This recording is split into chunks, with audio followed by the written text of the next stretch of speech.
olá, alunas, professores, professoras, estamos de volta para... Opa, você sumiu? Agitando aqui a nossa aula 2016. 2016. Dobradinha, sai digital, ao vivo e em cores azuladas. O azul combina com a nossa temática. Nosso título, né? Combina. Parece que é algo banal, poucas pessoas dão valor para isso aqui. A Terra é azul, minha letra feia. Presta atenção conosco, presta atenção, a Terra é azul. É uma afirmação. É uma afirmação? É, aqui nós conversamos. É uma afirmação. Eu coloquei lá, tá certo agora? A conquista do espaço. Perfeito, sim, assim? A conquista do espaço. Perfeito. Tá. Olha só, professor Marcos, diga, faz amigo. 55 anos agora que um ser humano se afasta e vê ao longe um pontinho no espaço e ele podia ter falado qualquer outra coisa, mas sem fôlego ele diz: a Terra é azul. A Terra é azul. Parece que é algo assim sem graça, mas ninguém tinha visto isto antes. E as imagens da época são preto e branco. Exatamente. Isso olha que que deixa formidável. o maior conflito. Na literatura, olha o que a gente explica na literatura sempre. Então, quando nós falamos, por exemplo, do início de Portugal, para daí dizemos sobre o Brasil.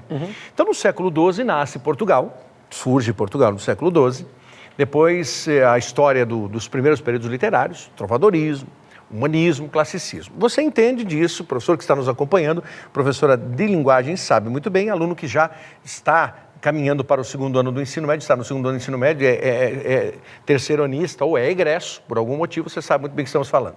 Pois bem, eu estou dizendo por quê? Porque, Laércio, à época, achava-se o quê? Século XII, XIII em diante, que o nosso mundo, ele era plano, meu amigo. De tal forma que os navegadores... Tinha um limite, né? De tal forma que os navegadores, se ele hipoteticamente saísse daqui, desse ponto, e ele navegasse, ele simplesmente cairia num abismo. Porque não se tinha dimensão, e jamais se teria a dimensão da cor, que não fosse a Terra. Porque o próprio nome já suscita uma convicção, dizer que o nosso planeta é um planeta composto por terra. E ao contrário. E ao contrário. Menos água, mais terra. Não, é o contrário. É o contrário mesmo. Tem bem mais água do que terra. Olha só, quem que envolve esse trabalho, querido aluno, querida aluna, professores e professoras? Aqui temos história, geopolítica. Sim. Né? Geografia. Geografia. Tem que ter noção. A literatura nem se fala. Porque passou a se ver o mundo diferente. Quantas músicas se escreveu com a Terra Azul? Sim. Quantas músicas a partir de E aí nós vamos lembrar de um sonzinho, da Guilherme Arantes. Sim, também. Anos 80, você que é mais jovem não sabe, mas pode buscar algumas músicas. Música de um dos festivais. Sim. Os vários festivais da música no Brasil. Hoje nós temos The Voice para cá, The Voice para lá. Houve uma época em que eram festivais e grandes festivais.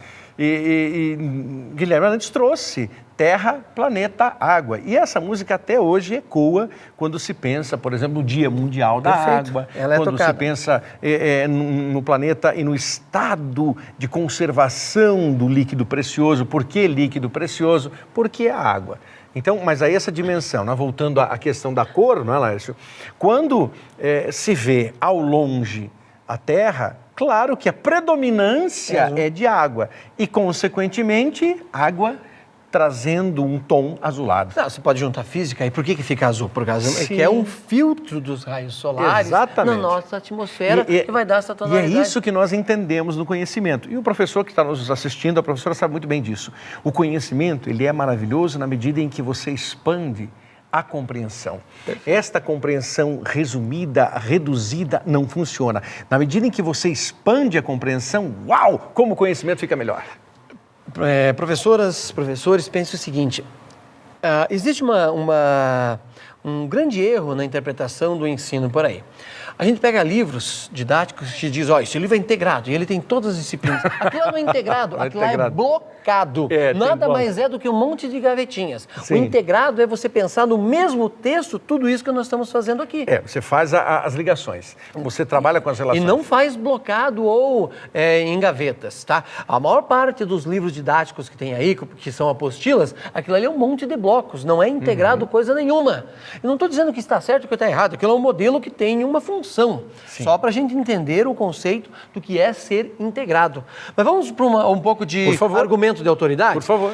Para o nosso aluno pensar na escrita. Mostra para nós ali o texto, por favor. Grande Michel diz o seguinte: no dia 19/3/2016, a Soyuz viajou ao espaço, então ela já está lá, quando a gente grava isso, ela já está lá, só estou contando isso no passado. Qual o objetivo? Fazer uma homenagem ao homem responsável pela palavra "a Terra é azul", por essa frase, pela expressão, né? Isso mesmo. Yuri Gagarin. Então, no dia 12 de abril de 55, ele promoveu essa façanha.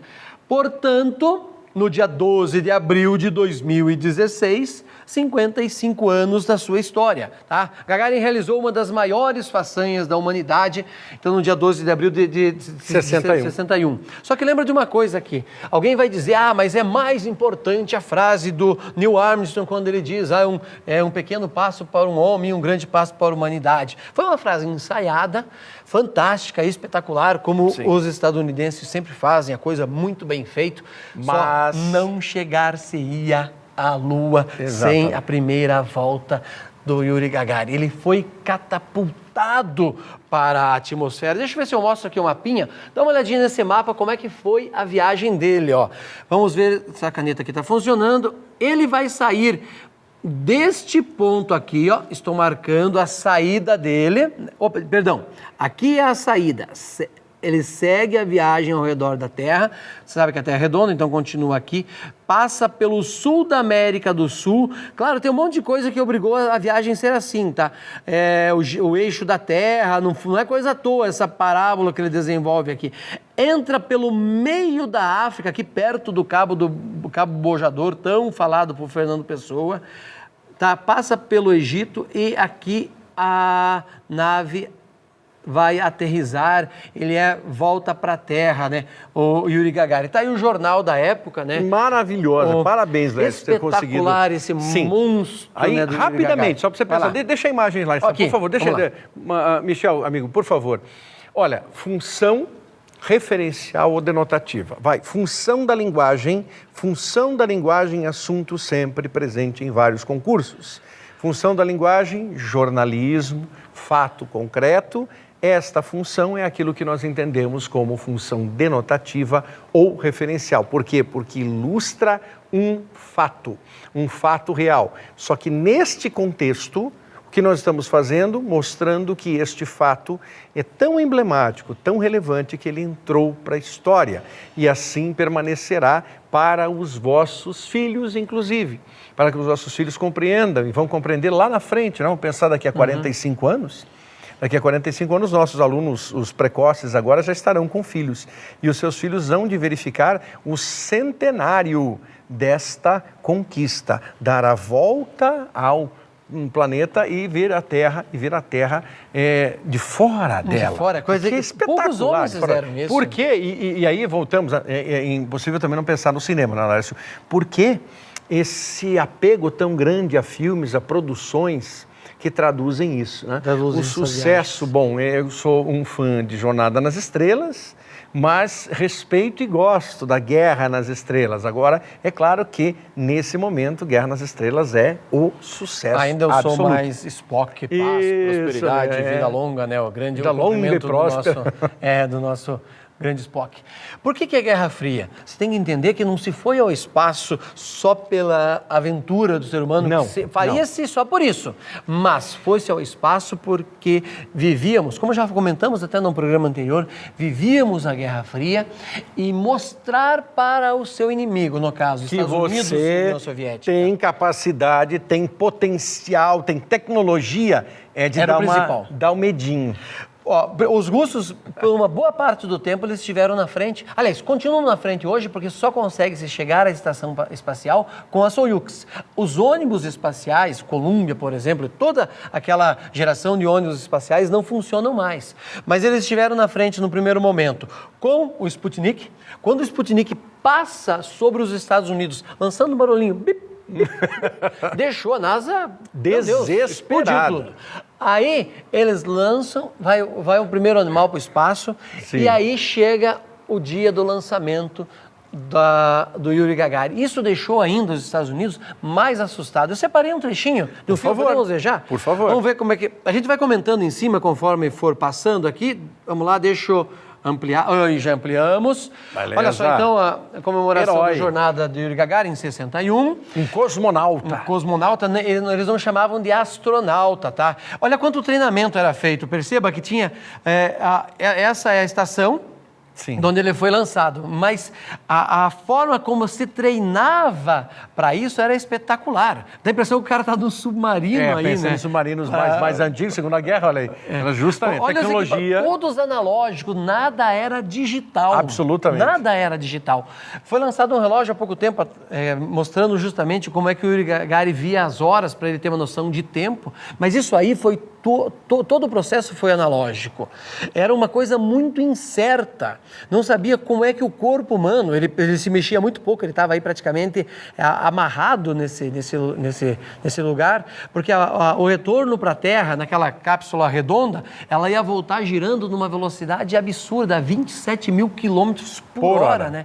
Então, os russos treinaram muito bem essa saída, porque não pode ter erro, né, nessa saída para o espaço. Só tem uma janela. Só tem uma janelinha. Se você errou... Queima. Ó, esse giro que ele está fazendo aí, ó, era justamente o avião voltando, saindo depois de um outro avião. Todo esse treinamento é para que o corpo dele suportasse as pancadas do retorno para a Terra. Então, você que já foi a esses elevadores nos parques de diversão, tem uma mínima noção, do que ele enfrentou. Ele treinou tudo isso. Volta lá, pode mostrar mais um pedaço para nós? Aí está a imagem dele na saída, né? Porque, olha, esse beijo dizendo... acreditava-se que ele não voltava. Essas imagens só foram depois disponibilizadas.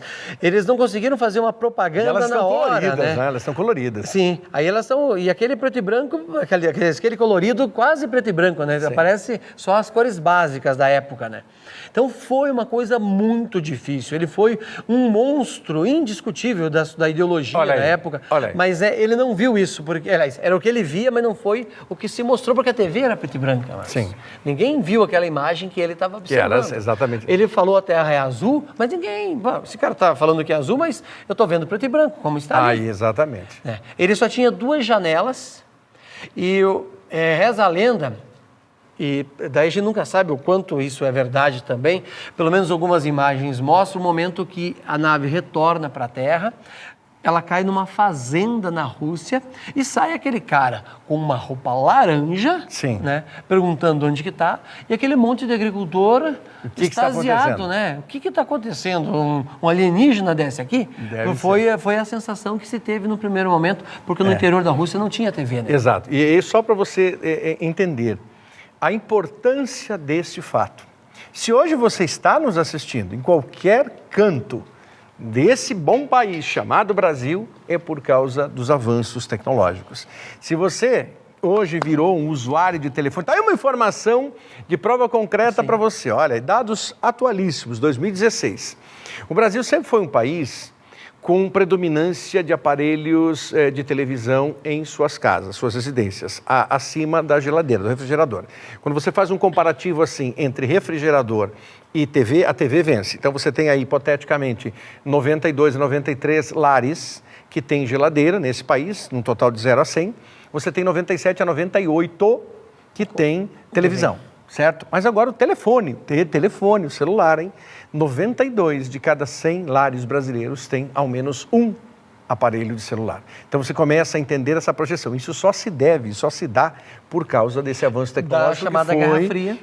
Que fez com que as duas grandes potências... A propaganda, na época, ele virou herói, né? Foi uma comoção nacional. Dúvida, uma comoção nacional e fascinante sobre vários aspectos. O povo se enche de orgulho, porque quando você dá orgulho ao seu povo, você faz com que esse povo produza mais, faz isso, faz aquilo. É a história... Ele em carro aberto. É a história dos brasileiros. Por que nós precisamos de vários heróis? E por que nós estamos tão ressentidos de grandes heróis no esporte? Por quê? Porque nós não temos mais, então, essa mitificação de Ayrton Senna que se deu, a mitificação do Pelé, a mitificação muito precoce, mas que se tem hoje com o Neymar, embora muitos questionamentos, mas porque você não tem a idealização de Guga, um grande tenista, e agora nos Jogos Olímpicos, que foi o nosso tema da aula anterior, não é, Laércio, do encontro anterior, eu quero muito que crianças, sobretudo tenistas, consigam entender, e tomara que as emissoras divulguem, porque eu sei que ela vai carregar a tocha olímpica em um percurso curto, mas quem foi Maria Esther Bueno? Maria Esther Bueno foi uma das maiores tenistas da humanidade de todos os tempos. Ela não é. Vou fechar isso aqui enquanto você vai comentando. Tá? Então, Maria Esther Bueno foi uma tenista espetacular e ela merece esse aplauso contínuo. Então, termos um herói, e nesse caso, um herói que foi justamente um cosmonauta que conseguiu dar essa dimensão é algo interessante. Mas aí agora vamos aplicar. E aí o aluno pergunta para nós, tá, tudo bem, vocês estão mostrando que essa é a temática da aula de hoje, então é esse rememorar um fato histórico, então sim, mas é um fato histórico, então eu tenho aqui a história, mas eu tenho a geografia, eu tenho a física, eu tenho a química, eu tenho a biologia, tá? E se quiser, eu ainda tenho a sociologia. Quer dizer, todas estas disciplinas unidas em torno desse fato. Tá? Minimamente. Alguém vai perguntar, biologia por quê? Olha, o corpo humano teve que descobrir como é que funciona na Justamente, imagine o banheiro do sujeito, imagine Pois é, pensa no banheiro, tá pensando no banheiro, né? Dentre outras coisas. Esses homens que foram para a homenagem do Yuri Gagarin, pena que o programa vai logo depois que isso aconteceu. Eu já estou dizendo, nós não vimos ainda a matéria, porque a gente está gravando antes de acontecer. Vai aparecer várias matérias na televisão, que você já deve ter visto então, ou passou pela TV ali. A homenagem a ele, a Yuri Gagarin, vai ser de quebrar o recorde na estação espacial, num lugar sem gravidade, como se vai ao banheiro, como que o corpo se comporta, mas também a biologia desenvolve... Uma gota d'água fica flutuando, uma gota. A biologia, a bioquímica está desenvolvendo remédios nessa estação espacial. Um número incrível de remédios vem desse projeto. E sabe que aí dá para pensar um pouquinho, já que falamos em filmes? Agora, um bom trabalho, concorreu. Matt Damon vivendo, né, perdido em Marte. Dizendo então, que é possível, né? Se é possível plantar. Né? A brincadeira batata é que ele criou uma horta. Batata de cocô. Exatamente. É uma frase que ele enfatiza com força. No começo o pessoal ri no cinema, depois percebe, caramba, mas é isso mesmo. Mas é isso mesmo. É esterco. E que acabou dando certo. E ele vai buscar a cena do filme, ele vai buscar dos colegas, né? Os resíduos, ele reclama. Pô, o que ela comeu? A colega dele, né? Sim, uma cosmonauta. O que ela comeu, essa criatura? Cada um tinha o seu próprio banheiro. Então você imagine que tudo isso é conhecimento. E daí você vê as maravilhas que o ser humano já construiu. Ao mesmo tempo, o outro lado dessa gangorra, o lado mais perverso são as formas pequenas com as quais o ser humano lida. Sim. Mas isso deixa para lá. Né? Nessa ideia aí da Terra é azul, a conquista do espaço, tem todo o conflito que se gerou em cima disso. A questão dos mísseis balísticos, com o Ronald Reagan, que acaba ressuscitando, dando força à Guerra Fria, que na época chamou-se de Guerra nas Estrelas. Ou seja, dá para provocar o seu professor, a sua professora, querido aluno, querida aluna, para reviver as ideias que o mundo vivia durante essa conquista do espaço, essa ampliação do sonho de Ícaro, né? E olha como é uma redação difícil, Lécio. Todas as disciplinas estiveram aqui, você as listou, mas veja como é difícil. Sim. Então, escreva um texto que interprete a frase. 2 pontos. A Terra é azul. Fantástico isso, hein? Sim, porque olha o grau de dificuldade. Às vezes é um texto fácil. Não é. Não. Não é, porque você vai dizer assim, depois da 10ª linha, tem aluno dando tilt. Você tem que ter muito conhecimento da época. Sem dúvida. Porque imagine mais se você dissertar sobre isso. Claro que colocar uma narração junto também é interessante, pensando em 20 a 30 linhas. Mas é claro que daí sai um exercício primordial amoroso para você. E é o que nós desejamos, né? A função desse espaço é permitir que você esteja capacitado para fazer qualquer tipo de concurso. Venha o concurso que vier, venha a prova que vier, mas mais do que isso, também trabalhar com a sua reflexão. Por quê? Porque esse tipo de debate, de embate, permite a você testar, inclusive, como está o seu conhecimento. Que o Laércio disse há pouco, sem bagagem, sem instrumentos, é aquela história, você vai para uma região fria, vou para a Patagônia, vou para a região fria, vou levar bermuda. Polar. Pode levar bermuda se você ficar dentro de um hotel com ar-condicionado funcionando quentinho, você vai usar bermuda. Fora isso, esqueça. Né? Coloca, Michel, de novo, por favor, essa imagem lá. Ó.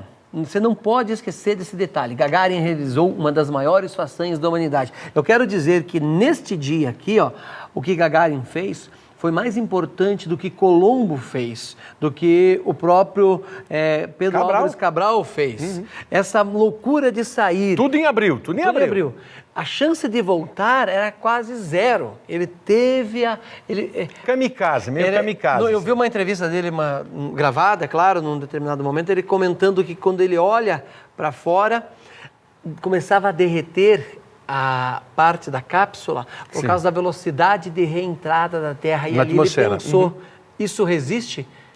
Isso eu chego lá... Com a tecnologia da década de 60. Sim. Certo, 1960. Nada digital, todo analógico, tudo. Estamos falando de meio século. Meio século de distância. O celular, é que esses meninos e meninas que estão aí nasceram já digitais. Marlos e eu somos adotados. Analógicos. Do digital, mas somos analógicos. Agora, o Reginaldo, um pouco antes. O Reginaldo é do Aqueles Ábaco. escritos nas paredes? Não, Egípcio, nem tanto. Não. Então, tá bom. Fechamos a conta aí, então? Fechamos, meu amigo. Olha, então, um grande tema. Então, só o registro, tá. Vem para o texto, 20 a 30 linhas, olha aí um desafio para você.